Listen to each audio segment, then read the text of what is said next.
The Intercommunity Justice and Peace Center educates and advocates for peace and challenges unjust local, national, and global systems and promotes the creation of a nonviolent society. Ijpc stands as a pillar of social justice activism in the Cincinnati area.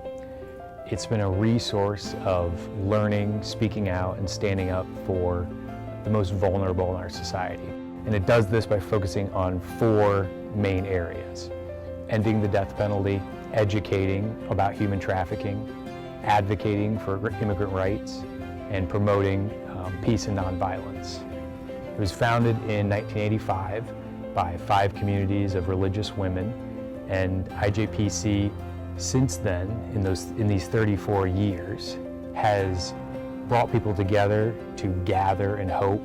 There's an indigenous saying that goes something like, they tried to bury us, but they didn't know we were seeds.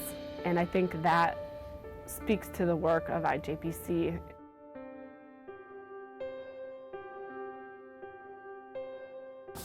He ended by saying, "But I've still not gotten a new trial. I'm trying to remain hopeful, but it's hard.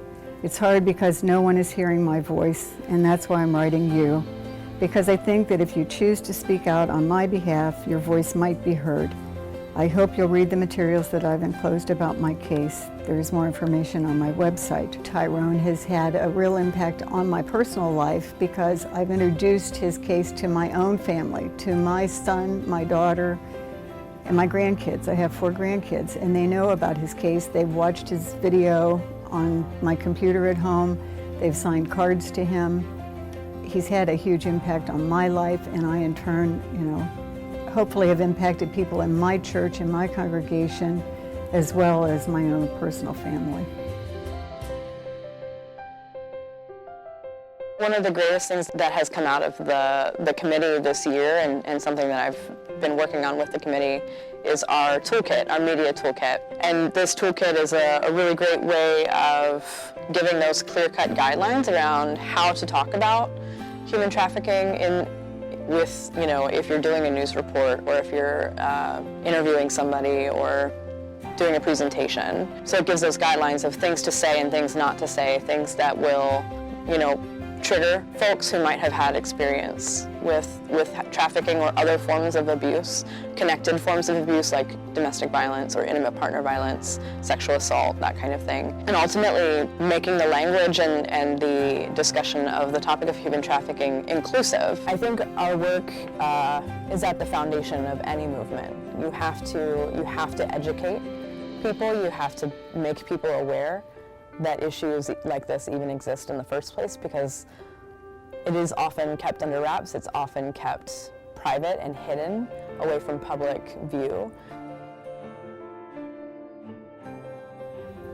I think the seed, there's been many seeds, but one of them has been creating the question of what is happening in our immigration system, and is it correct? I think that's the biggest question that I wanted to plant as a seed for the community to question, to research and investigate, but also to get educated. Storytelling is a big component of any activism work that you do. And through my story, I've been able to expose different factors and different possibilities of why people immigrate. And I think it shows proof that many other people can also share their story, but it also shows that people can learn from that story, and that helps them kind of get involved with the movement.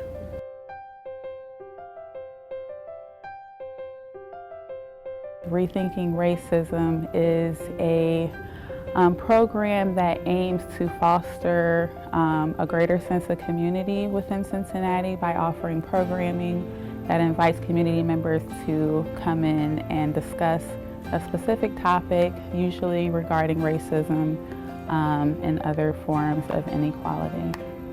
One seed I planted was during a layperson sermon that I delivered to my congregation over the summer. And I remember one of our Rethinking Racism open spaces and a discussion I led on roadblocks to compassion. So that was the topic of my sermon, and I had the notes from the Rethinking Racism discussion.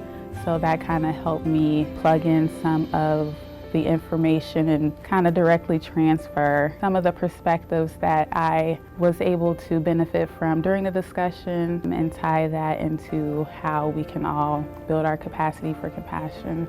The times that our people, our work has been pushed down by those in power, it has given us even more resolve to push forward. It's that resilience that helps us know that we're in this for the long haul and that Ijpc will be and continue to be a mainstay in the Cincinnati fabric for social justice.